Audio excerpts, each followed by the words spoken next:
요즘 미국의 디즈니나 마이크로소프트 같은 큰 기업들이 메타버스 사업부를 잇따라 축소하거나 없애고 있다는데요. 왜 이런 뉴스가 나오는지 메타버스에 대해서 딥 다이브 해보겠습니다. 메타버스가 뭔가요? 메타버스에 대해 말씀드리기 전에 먼저 메타버스의 가장 큰 문제점이 뭐냐면은 정의가 모호해요. 뭔지 정확히 아무도 몰라. 그래서 제가 나름대로 세 가지 유형을 좀 정리해 봤는데요. 하나는 아바타가 등장하는 게임이나 소셜미디어, 예를 들어 로블록스나 제페토, 그리고 요즘 유행했던 본디 같은 것들이 메타버스라고 얘기하고 있고요. 또 다른 하나는 블록체인을 사용한 가상세계 플랫폼이 있습니다. 대표적인 게 디센트럴랜드 같은 건데요. 그 안에서 가상 토지를 사고 자기의 작품을 전시하기도 하고 자기의 집을 꾸밀 수도 있어요. 세 번째 유형은 바로 헤드셋, 가상현실이나 아니면 증강현실 헤드셋을 쓰고 경험하는 3차원의 몰입형 그래픽 세계를 메타버스라고 부릅니다. 오늘은 좀 이 세 번째 유형에 대해서 말씀드리겠습니다. 메타버스는 한때 왜 떴나요? 다들 미래 먹거리라고 봤기 때문이죠. 저커버그 같은 사람은 메타버스는 인터넷 다음 단계다. 인터넷 시대가 열리기 전에 선점했던 기업들이 엄청나게 커졌던 것처럼 자기네도 그걸 선점하겠다고 얘기했고요. 메타의 CTO 같은 경우에는 메타버스 헤드셋 같은 것이 나중에는 PC나 노트북을 대체하고 결과적으로는 스마트폰처럼 누구나 들고 다니게 될 거다 라고 얘기했습니다. 미래 신기술이라고 봤고 그렇기 때문에 투자도 많았고 관심이 집중됐었습니다. 요즘엔 메타버스 인기가 어떤가요? 작년 말부터 완전 인기가 죽었어요. 그야말로 폭망하고 있는데요. 왜 이렇게 인기가 줄었냐? 돈을 못 벌어요. 페이스북이 2021년에 회사 이름을 메타로까지 바꾸면서 메타버스에 집중을 하고 있는데 메타버스 사업부의 실적이 작년에 영업적자 17조 원, 어마어마한 적자인 거예요. 대표적인 게 헤드셋, 메타 퀘스트라고 하죠.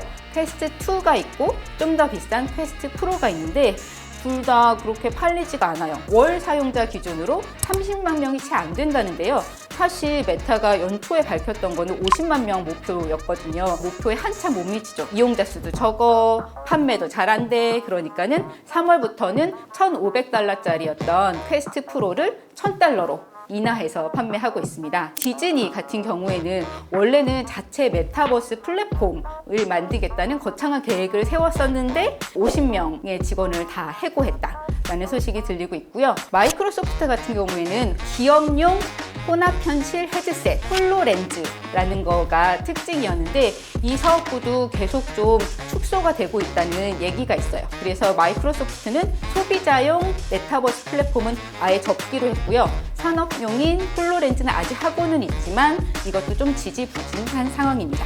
그렇게까지 돈이 되지 않아? 계속 투자를 엄청나게 해야 돼? 돈도 안 되는데 언제까지 투자를 하겠어? 밑 빠진 독에 물 붓기 아니야?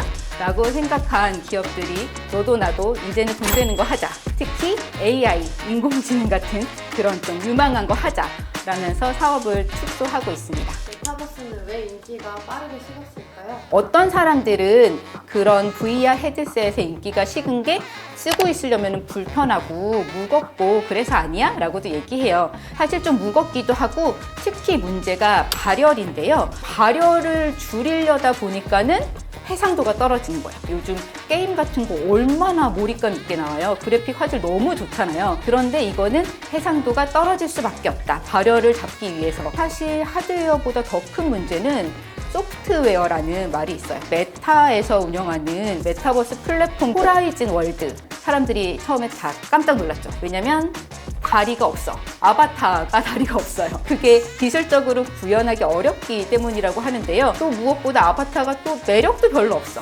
그러니까는 소프트웨어적으로 크게 사람들의 구미를 당기지 못했다. 그럼 메타버스 시대는 벌써 끝난 건가요? 이거 한물 간 거 아니야?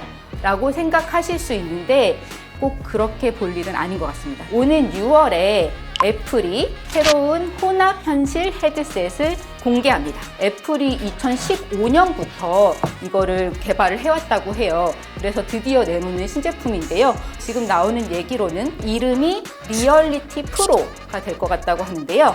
생긴 거는 메타 퀘스트랑 비슷해요. 근데 비싸요. $3,000? 메타 퀘스트 프로가 $1,500라고 해서 비싸고 누가 사 그랬는데 그거의 2배의 가격이죠. 좀 비싸기는 한데 대신 특징이 더 가볍다. 왜냐면 이거는 배터리를 허리에 차게 한대요. 내장된 게 아니라 발열도 좀 줄어들 수 있겠죠? 애플이 이거를 선보인다니까는 다들 기대 반 우려 반인데요. 메타버스 그거 해보니까 별거 아닌 것 같은데 애플이 한다고 한들 되겠어? 하는 사람들도 있지만 반대로 아니 스마트폰도 애플이 하니까 그렇게 아이폰 짠 열렸잖아. 그러니까는 이것도 애플이 하면은 다를 거야. 이 시장에 다시 불을 붙일 거야 라고 보는 사람들도 있습니다. 무조건 저는 애플이 하기 때문에 메타버스는 잘 될 거다 라고 보는 건 아니고요. 확실한 건 모든 전문가들이 얘기하는 게 메타버스 시대는 오긴 온다. 다만 언제냐가 문제인데요. 메타 CEO 저커버그도 이렇게 얘기했어요. 2020년대 후반은 돼야 진정한 메타버스 헤드셋이 완성된 형태로 나올 거다. 아직 너무 초기 단계라는 거죠. 아주 가벼운 형태의 안경 형태의 혼합 현실 헤드셋 같은 거는 메타는 2027년에 선보이겠다고 하고 있거든요. 그래서 그런 게 나올 정도로 기술이 발전한다면은 좀 달라지지 않을까 하는 생각이 아직 있고요.